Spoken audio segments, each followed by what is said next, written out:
அரசாங்க அதிகாரி இருக்கிறீங்க, சிஎஸ்ஆர்னா என்னங்க கொஞ்சம் சொல்லுங்க. கலெக்டர் டிஆர்ஓ தெரிஞ்சு அரசாங்கத்துல சம்பளம் வாங்குறீங்க, அரசாங்கத்துடைய திட்டங்கள் என்னன்னு அவர் பணம் வாங்கியிருப்பாருங்க. இறைய பேசுறியா? எங்களுக்கு வழங்கப்பட்ட அதிகாரத்தின்படி தான் நாங்க செயல்பட முடியும். நாங்க எஃப்ஐஆர் நாங்க போட முடியாது. சிஎஸ் நீங்க போட முடியாது.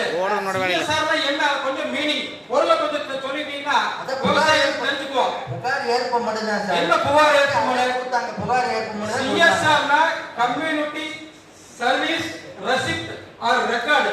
அது ஒரு சமுதாய பணி பதிவேடு. முதல்ல நல்லா தெரிஞ்சுக்கோங்க. எஃப்ஐஆர்னா ஃபர்ஸ்ட் இன்ஃபர்மேஷன் ரெஜிஸ்டர்டு, முதல் தகவல் அறிக்கை. அது கூட தெரியாம அரசாங்க வேலை திருப்பூர் மாவட்டத்தில் விவசாயிகள் என்ன அதான் சார் எந்த இன்ஸ்பெக்டரை கூப்பிடுங்க, கலெக்டர் டிஆர்எஸ் சார் விசாரிங்க சார். அதையா அந்த இன்ஸ்பெக்டர் கூப்பிட்டு ஒரு தாசில்தார் வந்து புகார் கொடுக்குறாரு, அதுக்கு சிஎஸ்ஆர் போறதா முடியும். எந்த இன்ஸ்பெக்டர் எஸ்பிஎஸ்ல கூப்பிடுங்க, கேளுங்க. நீங்க முதல்ல